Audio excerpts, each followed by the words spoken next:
Hi my YouTube family, কেমন আছো সকলে? আশা করি সকলে ভালো আছো। বন্ধুরা, অনু কুকিং আর্টে সকলকে স্বাগত জানাই। না খোয়া ক্ষীর, না মিল্ক পাউডার, না ঘি, না চাশনি, না মিল্ক, কিছুই লাগবে না। মুখের মধ্যে দিলেই মিলিয়ে যাবে গরমের এই আমের মিষ্টির রেসিপি, যেটা আপনারা কোনো দিনই ট্রাই করেনি। গরমের শুরুতেই আমরা আমের জুস, আমের আইসক্রিম, কুলফি এসব তো বানিয়ে খাই। বাট বন্ধুরা, আজকে আমার এই ম্যাঙ্গো বরফি বা আমের মিষ্টি একবার বাড়িতে বানানোর অনুরোধ রইল, যেটা একবার খেলে এই রেসিপির প্রেমে পড়ে যাবেন এবং বাজারে আম শেষ হওয়ার আগেই বানিয়ে নিয়ে স্টোর করতে পারবেন। তো চলুন দেখে নিই আমার আজকের রেসিপি, ম্যাঙ্গো মালাই বরফি। তো সর্বপ্রথম 3টি আমকে আমি কেটে নিয়েছি, তারপর একটি ছুরির মাধ্যমে কেটে নেব। দেখুন বন্ধুরা, ঠিক এইভাবে সব আমগুলোকে কেটে নেব।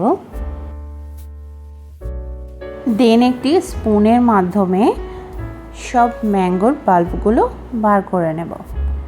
সব ম্যাঙ্গোর পাল্প বার করা এখানে হয়ে গেছে।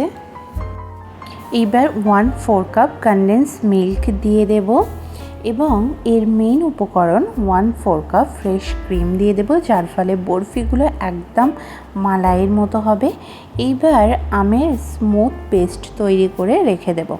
দেন কড়াইয়ে 1/2 টিস্পুন বাটার দিয়ে কুচানো আমন্ড ও কাজু বাদাম ভেজে রেখে দেব।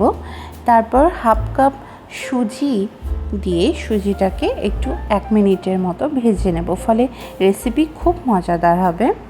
সুজি ভাজা এখানে হয়ে গেছে, একটা প্লেটে নামিয়ে নেব। তারপর কড়াইয়ে ম্যাঙ্গো পেস্ট দিয়ে ক্রমাগত 2 মিনিট ধরে নাড়তে থাকবো, ফলে স্মুথ সিল্কি হয়ে যাবে পেস্ট এবং কালারও চেঞ্জ হয়ে যাবে। দেখুন বন্ধুরা, কালার কেমন চেঞ্জ হয়ে গেছে। এইবার ভেজে রাখা সুজিকে দিয়ে দেব, আমের পেস্টের সঙ্গে ভালো করে মিশিয়ে নেব।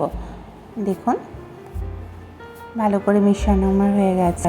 এইবার 5 মিনিটের মতো কুক করব, ফলে সুজি ফুলে নরম হয়ে যাবে এবং গাঢ় হয়ে যাবে।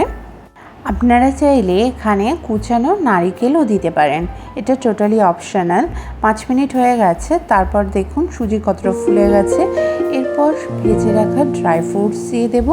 সবশেষে একটু এসেন্সের জন্য মিঠে আতর 2 ফোঁটা দিয়ে দেব, যেটা আম এবং সুজির যে নিজস্ব স্মেল আছে সেটিকে ব্যালেন্স করবে। এবার ক্রমাগত নাড়তে থাকতে হবে 10 মিনিটের মতো এবং বারবার নাড়তে থাকবো, না হলে নিচে লেগে যেতে পারে।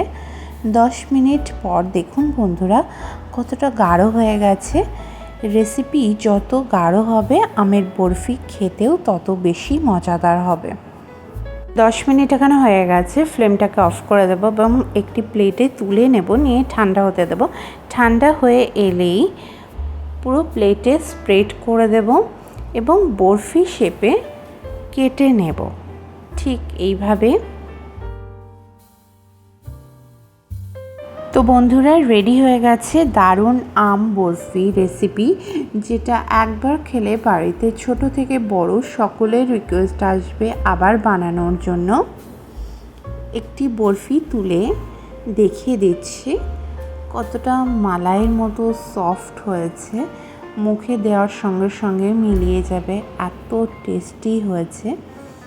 আপনার বাড়িতে অবশ্যই ট্রাই করবেন এবং আমাকে কমেন্টে এসে বলবেন কেমন হয়েছে। লাইক ও শেয়ার করবেন আপনার ফ্রেন্ডস অ্যান্ড ফ্যামিলির সঙ্গে। ভিডিওতে নতুন বন্ধু হয়ে থাকলে সাবস্ক্রাইব করে আমার পাশে থাকবেন। খুব শীঘ্রই দেখা হচ্ছে আবারও নতুন এক রেসিপির সঙ্গে। সবার আগে নোটিফিকেশন পেতে পাশে থাকা বেল আইকন প্রেস করে রাখবেন। সকলে সুস্থ থাকবেন, ভালো থাকবেন। ধন্যবাদ।